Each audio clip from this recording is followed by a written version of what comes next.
Hello, this is literally Majora. You can call me Majora if you want, but my real name is Benny. Today we're talking about how fandom changed my life, and if you didn't notice, there's kind of a theme to this week. I guess we could call it Fandom Week. Maybe I should do this again next year. I don't know. Maybe then I'll even read some of my own writing. That would be a fun one. So, fandom is kind of a broad topic. I guess you could say that I was part of the Zelda fandom or the Harry Potter fandom before I even ever heard the word fandom for the first time. I definitely shipped Link and Malon, and myself and Saria. Saria was my dream girl as a kid. But over the years, various fandoms have done different things for my life. I've gained new friends, strengthened existing friendships, gotten better at both writing and drawing, and it's also gotten me a girlfriend that lasted for a month and a half. Destroyed a lot of friendships, and made me feel like I can't talk about certain things that I have an interest in because the other people that are interested in it are either considered problematic or cringy. Can we destroy the idea of something being a cringy thing to be interested in, by the way?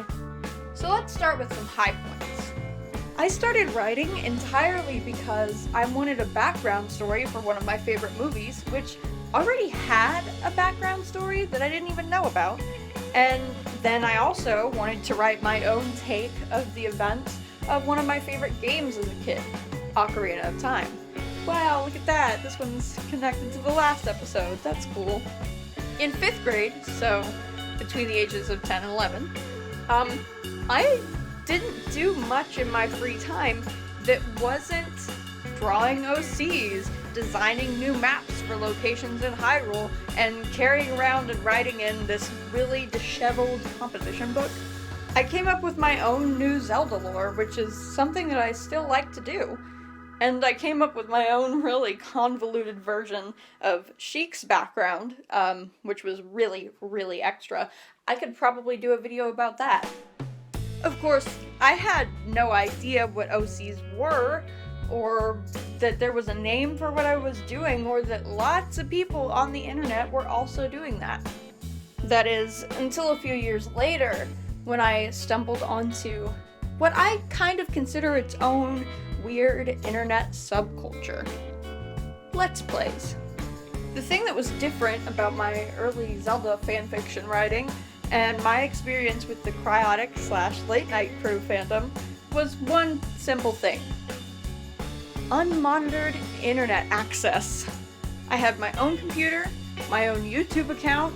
I think my username was something pop singer related, like Gaga Riri something? Gaga Riri 92, maybe? There was a number on the end of it. And very little adult supervision. This was when I was about 15. Even before that, I'd had a little bit of experience with anime fandoms, which are a different beast, because Disney XD was airing episodes of Naruto Shippuden.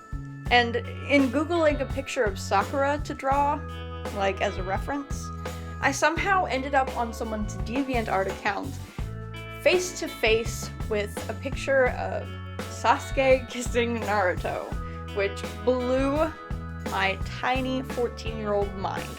And maybe I'll make a video talking about that eventually, but not right now.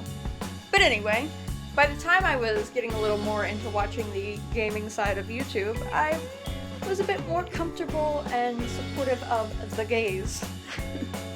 So, I wasn't scared by fan art and slash fic anymore.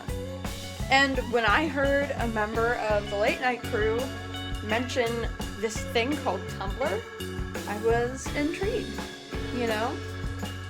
A social media site where one of my favorite creators has a blog and I can follow them? Count me in!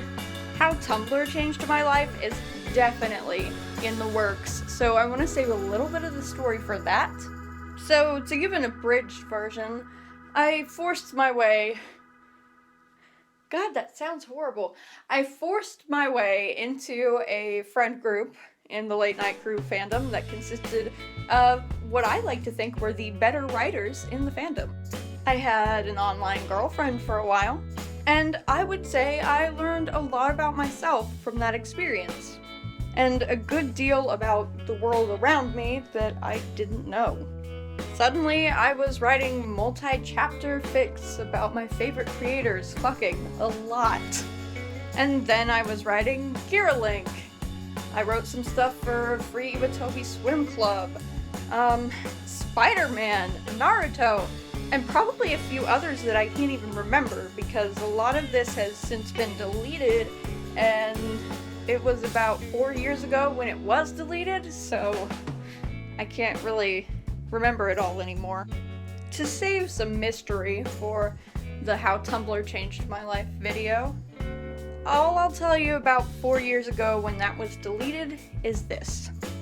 There were a lot of fights happening at the same time, and the only people I've talked to that were involved since then are my ex and one of the older, more mature people of the group who sent me a message to check on me.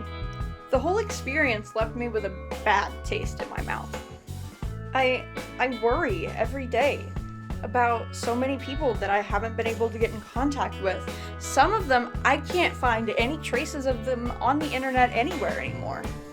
I wonder how things would have gone down if I would have done things differently when I wasn't even the one in the wrong. Or, well, at least in my opinion, I wasn't. There were some mistakes that I made, but I wasn't doing the, toxic shit that a lot of other people were. Speaking of which, some of the people that I haven't been in contact with, that's an intentional thing. I don't want to hear from any of them, ever again. And how sad is that? Someone that I was friends with for a whole year, I've decided I never want to speak to again over a piece of writing that doesn't matter on the internet. And then there are some darker things that go on in internet fandoms. There are some fan bases that I avoid for media that I enjoy because the people in them are problematic. In any group of people, there are going to be some that are positive, uplifting, kind, and then there are gonna be some that are toxic and pushing really bad ideas onto impressionable younger fans. And it would seem, to me anyway, that a lot of those people flock to the same sort of circles. I tend to stay away from most anime fandoms, and to be fair, I don't watch a ton of anime anymore, but I stay away from the fandoms because the Naruto fandom does something as silly as fights over who tops, Sasuke or Naruto. Really? Really? And there's one very popular ship that I really don't like talking about, and the same goes for the Black Butler fandom. Sorry, I'm not saying the Japanese name, I know people get mad about that, but listen, I'm white, I don't speak Japanese, I have no desire at all to get myself made fun of for how I pronounce a word, okay? Thanks. I'm not comfortable with some of the most popular ships in those fandoms. And the sad thing is, I used to be. When I was a younger, impressionable fan, when I was 15 and didn't care what anyone told me, I thought that some of the things that I say are bad now were okay then. I'm not gonna say what it was, but if you're familiar with either of those fandoms, you probably already know what I'm talking about. I loved the Late Night Crew fandom, and then people constantly fought, and people made the creators themselves uncomfortable. And one of the biggest things that bothers me now is that there were grown-ass women fetishizing gay men, one, and two, discussing porn with minors. How fucked up is that? I was 15 and I had women in their 30s talking about porn with me. I had friends that were 13. I can't even wrap my mind around that now. How disgusting. Yeah, okay, sure. Teenagers are probably having sex themselves anyway. I was not at the time. Still not okay for a woman who is married with a child to be telling a child what she fantasizes about. Like, that's disgusting. You know, if any of the people from my friend group in the Late Night Crew fandom see this video, they're totally going to know who I am and who I'm talking about. That's kind of uncomfortable. There are lots of other fandoms that have done things like this. The Big Hero 6 fandom, I mean, that one's just riddled with incest. Undertale, again, incest. Gosh, the Stranger Things fandom, which I'm still like half in. The so-called Fandom, particularly the Fallout Boy part. One infamous person in particular. And if you're part of the Fallout Boy fandom, you might know who I'm talking about. And I've interacted with that person personally, and just thinking about it kind of grosses me out now. But there are some that do it right. These are the fandoms that have restored my faith in the internet. Yes, every single fan base is made up of all kinds of people. But what makes the difference for me is when the people that don't agree with the toxic and fucked up stuff say something about it. Call it out. I hate call-out culture because it kind of goes too far sometimes, but in this case, reveal when you know that someone's doing something bad. And reveal those bad things and show people that you're not gonna just sit back and let this happen. Some fandoms that I've seen do this part right are the Check Please fandom, the Yuri on Ice fandom, which seems pretty nice as a whole, the Game Grumps fandom, which is pretty surprising, and the Stranger Things fandom. Yeah, I know, literally 2 minutes ago, I said something about how I think there's a lot of messed up shit going on in the Stranger Things fandom. Well, guess what? I think that they're handling it well.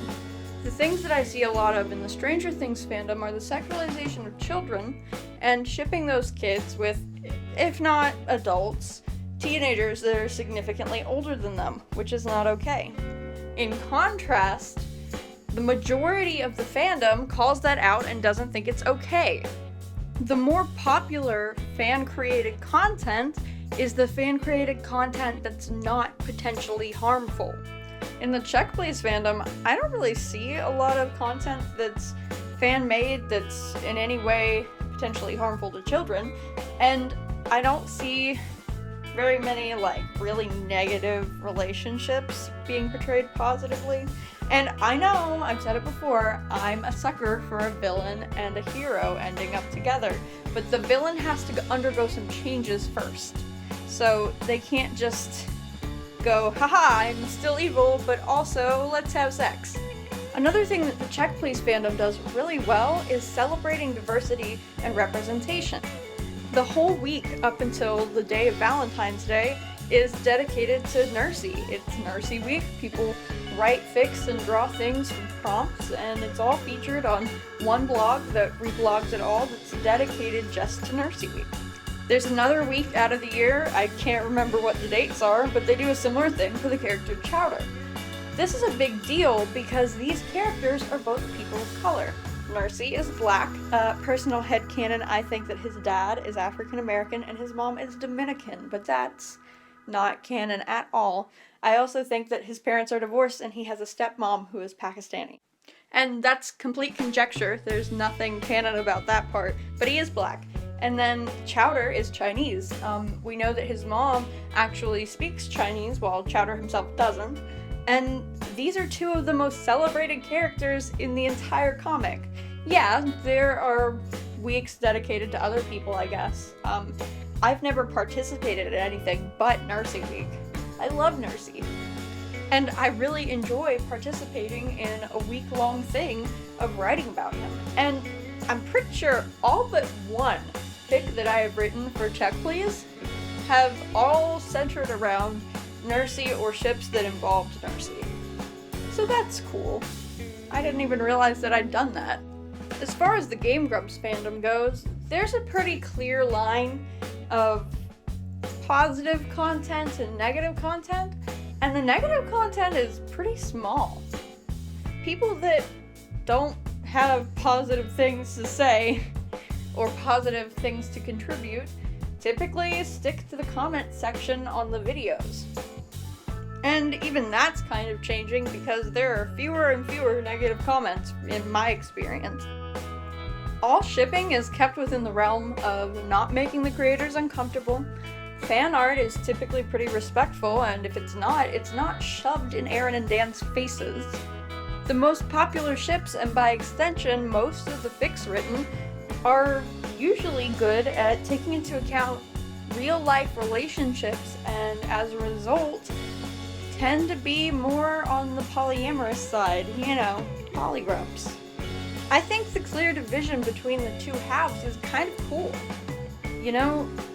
The people who calmly write 5,000-word fics about Aaron and Dan having sex stay in their space, and the people who write angry comments about Aaron being a shitty person because he has a bad memory and he's bad at certain video games, they stay in the comment section.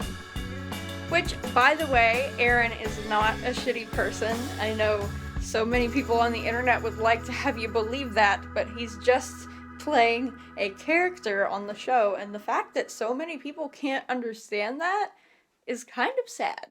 Alright, so I'm gonna cut this off before it turns into a 15-minute Aaron Hansen defense video. I hope that if I'm ever part of like a YouTube friend group or have a significant following, that my potential fans will be a little bit more respectful, like the positive examples that I've listed in this video. And I'm gonna give my full permission, which I'm gonna regret later, I'm gonna give my full permission to ship me with whoever you want to. So with that being said, thanks for listening, and I'll see you on Monday. Bye!